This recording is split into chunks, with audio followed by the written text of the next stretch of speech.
ஃப்ரெண்ட்வுட்ஸ் மக்களுக்கு வணக்கம். இன்னைக்கு நம்மளோட நிகழ்ச்சியில யாரை பத்தி பேச போறோம், எதை பத்தி பேச போறோம் அப்படின்னா, தொடர்ந்து சினிமா பிரபலங்கள்லாம் ரொம்ப பெரிய அளவுல வளர்ந்துகிட்டு வராங்க. அதுக்கப்புறமா திடீர்னு அவங்க காணாம போயிடுறாங்க. பல வருடங்களுக்கு முன்னாடி, அதாவது 90s டைமிங்லலாம் இந்த நடிகையை நாம ரொம்பவே பார்த்திருக்கோம், கொண்டாடி இருக்கோம். ஆனா இப்போ அவங்க கேன்சர் நோயால பாதிக்கப்பட்டிருக்கேன் அப்படிங்கறத அவங்களே சொல்லியிருக்காங்க. இந்த விஷயம் ரசிகர்கள் மத்தியில மிகப்பெரிய ஒரு சோகத்தை ஏற்படுத்தியிருக்கு. அந்த நடிகை யாரு அப்படின்னா, பழம்பெரும் பிரபல நடிகையான சுமித்ரா அவர்களுடைய பொண்ணு உமா சங்கரி. சோ இவங்க தான் இப்போ கேன்சர் நோயால பாதிக்கப்பட்டிருக்கிறதா அவங்களே இன்ஸ்டா பேஜ்ல போஸ்ட் பண்ணிருக்காங்க. அதை பார்க்கக்கூடிய ரசிகர்கள் எல்லாருமே இவங்களுக்கு இப்படி ஒரு நிலைமையா அப்படின்ற மாதிரி பார்த்துட்டு இருக்காங்க. அதை பார்க்கக்கூடிய அவங்களோட ரசிகர்கள் எல்லாருமே கண்டிப்பா உங்களுக்காக நாங்க வேண்டிக்கிறோம், நீங்க நல்லா இருப்பீங்க, அதுல இருந்து குணமடைஞ்சு வந்துருவீங்க அப்படின்ற மாதிரி சொல்லிட்டு வராங்க. உமா சங்கரி நிறைய படங்கள்ல நடிச்சிருக்காங்க. குறிப்பா சொல்லணும் அப்படின்னா சொக்கத்தங்கம், வானவில், இன்னும் ஒரு சில படங்கள் தமிழ்ல பண்ணிருக்காங்க. ரொம்பவே பரிச்சயமான ஒரு முகம்தான். தமிழை தாண்டி மலையாளம், கன்னடம், தெலுங்கு அப்படின்னு சொல்லி பல மொழிகள்லயும் அவங்க நடிச்சிருக்காங்க. படங்கள் மட்டும் இல்லாம சீரியலும் அவங்க நிறைய பண்ணிருக்காங்க. கண்டிப்பா இவங்கள நம்ம எல்லாருக்குமே நல்லாவே தெரிஞ்சிருக்கும். சினிமாவில இருந்து வாய்ப்புகள் குறைய ஆரம்பிச்சதுக்கு அப்புறமா இவங்க கல்யாணம் பண்ணிக்கிட்டு தன்னோட பர்சனல் லைஃப்ல செட்டில் ஆயிட்டாங்க. இவங்களுக்கு அழகான குழந்தைகளும் இருக்காங்க. இப்படி இருக்கிற பட்சத்துல ரீசெண்டா தான் அவங்களுக்கு இந்த நோய் இருக்கிறத கண்டுபிடிச்சிருக்காங்க.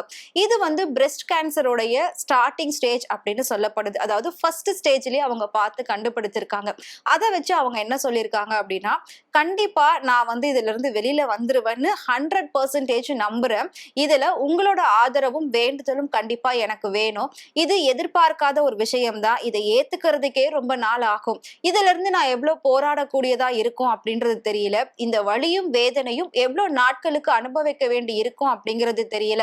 மனுஷங்களுக்கு எல்லாமே எதிர்பார்த்து எதுவுமே நடக்கிறது கிடையாது. ஆனா எதிர்பார்க்காத பல விஷயங்கள் மட்டுமே நடக்குது அப்படின்றதுல எந்த ஒரு சந்தேகமும் இல்லை அப்படின்னு சொல்லி வாழ்க்கையில நடக்கக்கூடிய விஷயங்களை ரொம்ப அழகா அவங்க போஸ்டா போட்டுட்டு இருந்தாங்க. சோ கிட்டத்தட்ட பாத்தீங்கன்னா இப்போ நிறைய நடிகர்கள் இந்த மாதிரி பிரச்சனைகளுக்கு ஆளாகிறாங்க. அதுக்கு அவங்களுடைய ஒரு சில பழக்க வழக்கங்கள் தான் காரணம் அப்படின்னுமே சொல்லப்படுது. குறிப்பா சினிமால இருக்கக்கூடிய நிறைய கலைஞர்கள், முக்கியமா நலிவடைந்த கலைஞர்கள் அப்படின்னு சொல்லி, அதாவது ட்ரீட்மெண்ட்டுக்கே காசு இல்ல, 90s டைமிங்ல ரொம்ப பிரபலமா இருந்திருப்பாங்க. ரொம்ப பெரிய லெவல்ல அவங்க சினிமாவில் வலம் வந்திருப்பாங்க. ஆனா அதுக்கப்புறமா இப்போ அவங்க காசே இல்லாம தன்னுடைய ட்ரீட்மெண்ட்டுக்கு கூட எந்த ஒரு ஹெல்ப்பும் கிடைக்காம வீடு இல்லாமலாம் நிறைய கலைஞர்கள் கஷ்டப்பட்டுக்கிட்டு இருக்காங்க. இந்த மாதிரி கஷ்டப்படக்கூடிய கலைஞர்களை, இந்த மாதிரி நலிவடைந்த கலைஞர்கள் எல்லாம் மீட்டு நடிகர் சங்கம் அவங்களுக்கு ஒரு வாழ்வாதாரத்தை ஏற்படுத்தி கொடுக்கணும் அப்படின்ற மாதிரி பல நடிகர்கள் கோரிக்கை வச்சிருக்காங்க. முக்கியமா பாத்தீங்கன்னா நிறைய சைடு ஆர்டிஸ்ட் இதுல பாதிக்கப்பட்டிருக்காங்க. நாமெல்லாம் ஒரு காலத்துல அவங்கள சினிமாவில பார்த்து ரசிச்சிருக்கோம், கைத்தட்டு சிரிச்சிருக்கோம். நாம சிரிக்கிறதுக்கு அவங்க காரணமா இருந்திருக்காங்க. அப்படிப்பட்ட கலைஞர்கள் கஷ்டத்துல இருக்கும்போது நம்மளால முடிஞ்ச உதவி கண்டிப்பா செய்யணும் அப்படின்னு சொல்லி நிறைய பொதுமக்கள் உதவிகள் பண்ணிட்டு இருக்காங்க. அதை தாண்டி நிறைய அவங்களோட நடிச்ச நடிகர்கள், நடிகைகள் இன்னைக்கு பெரிய பெரிய இடத்துல இருக்காங்க. அவங்க எல்லாம் நினைச்சாங்க அப்படின்னா இவங்களோட வாழ்வாதாரத்தை கண்டிப்பா ஒரு நல்ல நிலைமைக்கு கொண்டு வர முடியும் அப்படின்றதுல எந்த ஒரு சந்தேகமும் கிடையாது. ஆனா உமா சங்கரிய பொறுத்த வரைக்கும் அவங்களுக்கு பினான்சியல் வைஸ் எந்த பிரச்சனையும் பெருசா இல்ல. ஏன்னா அவங்க ஒரு நல்ல ஃபேமிலியில செட்டில் ஆயிருக்காங்க. அவங்க ஹஸ்பண்ட், குழந்தை ரெண்டு பேருமே அவங்களுக்கு ரொம்பவே சப்போர்ட்டிவா இருக்காங்க. அது மட்டும் இல்லாம நடிகை சுமித்ரா அப்படிங்கிறவங்க அந்த காலகட்டத்துல நிறைய படங்கள் பண்ணிருக்காங்க. பெரிய பெரிய நடிகர்கள் கூட நடிச்சிருக்காங்க. இருந்தாலும் எந்த ஒரு பெரிய விமர்சனத்திற்கும் அவங்க ஆளானது கிடையாது. விமர்சனங்கள் இல்லாம நடிகையா இருக்க முடியாது. பட் இருந்தாலும் பெரிய அளவுல விமர்சனங்களுக்கு ஆளாகாத நடிகை சுமித்ரா.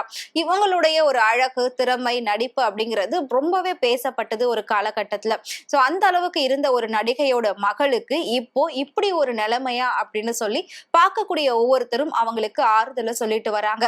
அதாவது இப்படி ஒரு நோயால பாதிக்கப்பட்டிருக்காங்க அப்படின்னா அவங்கள சுத்தி உள்ள அத்தனை பேரும் கொடுக்கக்கூடிய ஒரு அன்பாலையும் ஆறுதலாலையும் அவங்களால சீக்கிரமா அதுல இருந்து வெளியில வர முடியும் அப்படிங்கிறதையுமே உமா சங்கரி சொல்லியிருக்காங்க. இவங்களுக்கு மலையாளத்துல நிறைய படங்கள் வெற்றி படங்களா அமைஞ்சிருக்கு.